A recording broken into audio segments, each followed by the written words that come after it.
샬롬 샬롬 샬롬 샬롬 샬롬. 하나님 사랑합니다. 여러분 주 안에서 사랑합니다. 오늘은 이스라엘과 모압의 전쟁 열왕기하 3장 1절부터 우리 20절까지 우리 함께 합독했습니다.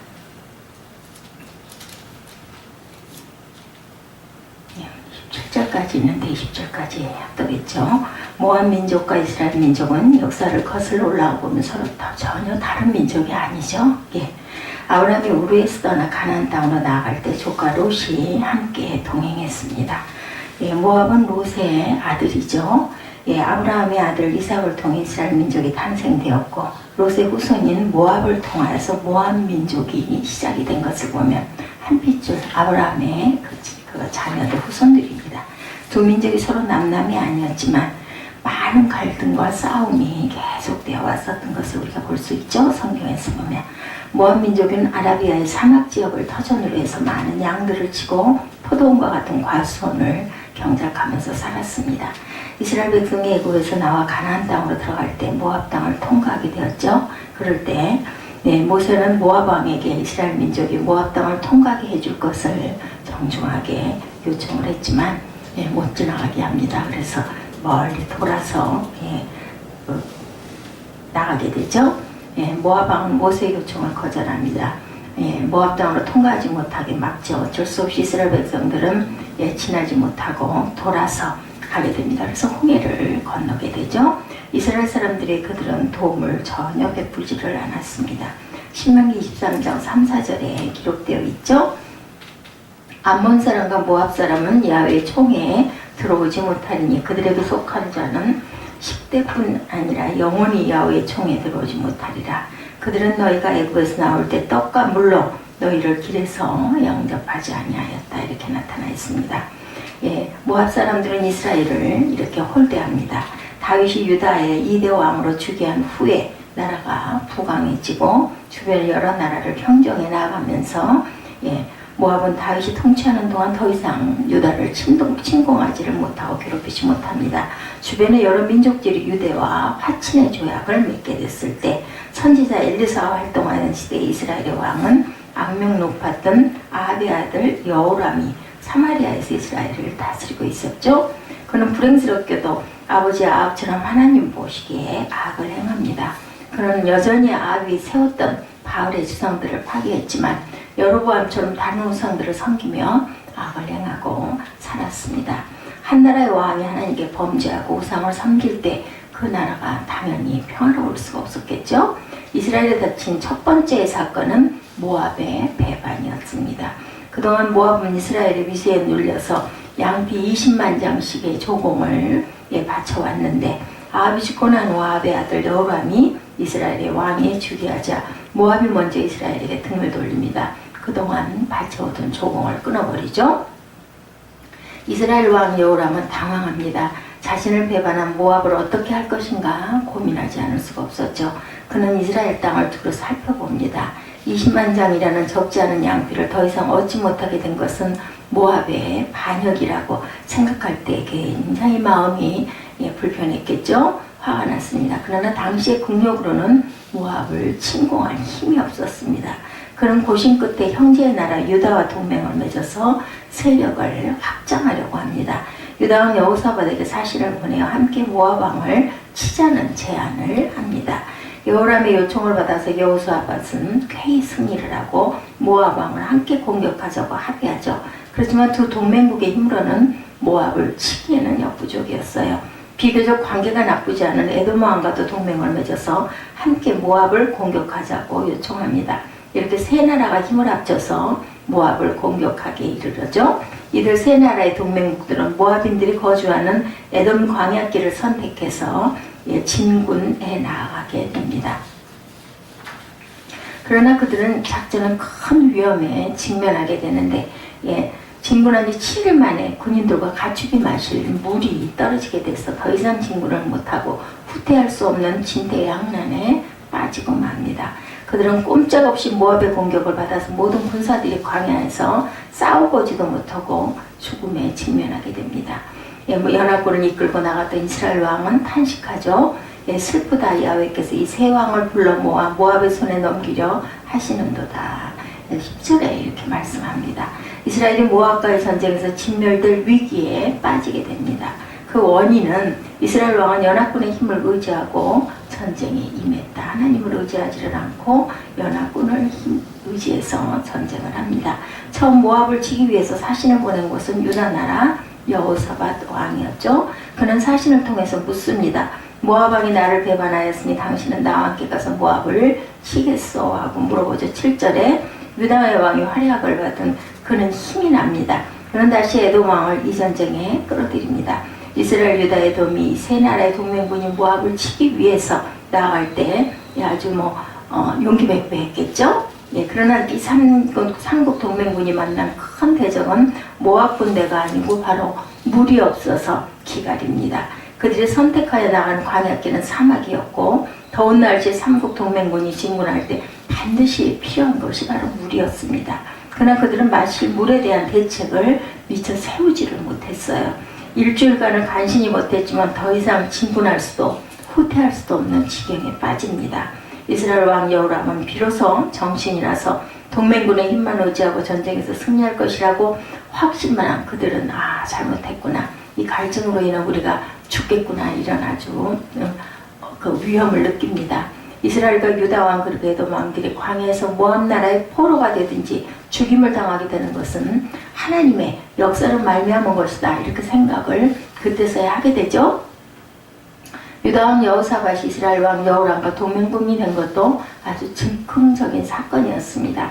이방 나라 에돔 왕까지 끌어들여서 모압과의 전쟁에서 압도적으로 승리하게 될 것이라고 확신을 했지만 여호람의 뜻대로 되지를 않습니다. 지난 2차 세계대전 때 무적의 전차와 잠수함 그리고 막강한 전투기를 앞세워 전 유럽을 공격했던 독일 나치군은 이태리의 무솔리니를 끌어들여서 일본과 동맹을 맺어서 세계를 위협했습니다. 그러나 전쟁의 결과는 그들의 뜻대로 되지도 않죠. 독일은 영국을 점령하지 못합니다. 일본은 전 아시아를 선의에 넣지 못하죠. 1945년 8월 15일에 일본은 연합군에게 무조건 항복을 합니다. 무솔리니 역시 비극적인 삶을 마칩니다. 이들의 동맹은 악의 연결고리에 불과했죠. 여호람의 모압과의 전쟁에서 승리하기 위해서 유다와 에돔을 끌어들인 것도 아무 힘이 되지를 못합니다. 그는 하나님의 도우심보다 동맹군의 힘을 더 의지하려고 했던 거죠. 사무엘 선지자는 이렇게 말씀합니다. 또 야훼의 구원하심이 칼과 창에 있지 아니하면 이 무리로 알게 하리라. 전쟁은 야훼께 속한 것인지 그가 너희를 우리 손에 붙이시리라. 사무엘상 17장에 나타나 있습니다. 이스라엘이 하나님의 도우심을 받으려고 한다면 동맹국을 찾아 나설 것이 아니라 먼저 하나님께 도움을 요청했어야 됐다. 우리 하나님은 약한 자를 통해서 강한 자를 부끄럽게 하시는 능력의 하나님이시기도 하죠. 그리고 많은 숫자의 군인에 의지해서 전쟁에 나가는 자들이 승리한다는 보장도 없었습니다. 기드온이 미디안과 전쟁할 때도 하나님께서 많은 숫자의 군인들을 동원하지 않았죠. 300용사만 썼습니다. 사사기 7장 2절에서 4절에 보면 야훼께서 기드온에게 이르시되 너를 쫓은 백성이 너무 많은즉 내가 그들의 손에 미디안 사람을 붙이지 아니하리니 이는 이스라엘의 나를 거스려 자긍하기를 내 손이 나를 본하였다 할까 함이니라. 내 힘으로 내 잘난 맛에 이겼다 할까봐 나는 그렇게 많은 사람을 손에 붙이지 않겠다 말씀하죠. 이제 너는 백성이 귀에 고하여 이르기를 누구든지 두려워서 떠는 자여든 길르앗산에서 떠나 돌아가라 하시니 이에 돌아간 백성이 22,000명 남은 자가 1만 명이었습니다. 4절에 야훼께서 또 기드온에게 이르시되 백성이 아직도 많으니 그들을 인도하여 물가로 내려가라. 이 말씀을 보면 기드온이 전쟁에서 승리한 것은 군대의 숫자가 많아서가 아니라 하나님께서 기드온과 함께 하셔서 승리한 것을 우리가 알 수가 있죠. 여호람이 동맹국들을 끌어들여 모압과의 전쟁에서 승리를 꾀하려고 했지만 광야에서 모든 군인들이 쓰러질 지경이 되었을 때 유다왕 여호사밧이 한 질문을 합니다. 우리가 야훼께 물을 만한 선지자가 여기 없느냐. 3장 11절이죠. 이 질문을 하자 왕의 신하가 대답을 하죠. 전에 엘리야의 손에 물을 붓던 사밧의 아들 엘리사가 여기 있나이다. 이 말을 듣고 이스라엘 왕과 유다 왕 여호사밧과 에돔 왕이 엘리사를 만나러 내려갑니다. 이 난국을 타개하기 위해 취한 일은 야훼께 물을 만한 선지자를 찾는 일이었다라는 거죠. 11절에 함께 전쟁터에 나온 동맹국 유다왕 여호사밧은 여호람 이스라엘 왕의 슬퍼하는 소리를 듣고 말합니다. 우리가 야훼께 물을 만한 선지자 야훼 선지자가 없느냐. 한 선지자가 사밧의 아들 엘리사가 여기 있나이다. 이스라엘 왕 여호람 왕 유다 왕 여호사밧과 에돔 왕은 엘리사를 찾아갑니다. 그들은 하나님의 사자 엘리사에게 자신들이 동맹군이 지금 광야 메마른 곳에 갇혀 멸망 직전에 처한 상황을 설명하고 도움을 요청하죠. 엘리사는 대답합니다. 내가 당신들과 무슨 상관이 있기에 나를 찾아왔습니까? 당신들의 부친과 모친이 섬기던 신의 선지자들에게 가서 도움을 요청하지 왜 나를 찾아왔느냐? 이렇게 얘기하죠. 평소에 여호람이 엘리사를 찾은 적이 없었죠. 에돔 왕은 이방의 왕이라 마찬가지였을 것입니다. 사람들은 절박한 상황을 맞이하지 않으면 평소에 하나님께 도움을 요청하지를 않습니다. 그러나 죽음 앞에 직면한 이들 세 왕은 더 이상 버틸 수가 없어서 간청을 하죠. 지금 야훼께서 우리를 모압의 손에 넘기려 하니 제발 도와주시오 하고 부탁을 합니다. 모든 자존심을 꺾고 간절하게 도움을 요청하는 이들 세 왕들의 간청을 들은 엘리사는 드디어 14절에 내가 만일 유다왕 여호사밧의 얼굴을 봄이 아니면 그 앞에서 당신을 향하지도 아니하고 보지도 아니했을 것. 여호사밧을 보고 내가 대답을 한다. 이 엘리사의 말을 들어보면 그래도 이스라엘 왕 여호람보다는 유다 왕 여호사밧이 평소에 하나님을 더 찾았고 가까이 있음을 우리가 알 수가 있습니다. 참된 하나님의 백성은 위기에서만 하나님을 찾는 자들이 절대로 되어서는 안 되고 평소에 늘 하나님을 가까이 하고 살아야 되겠죠.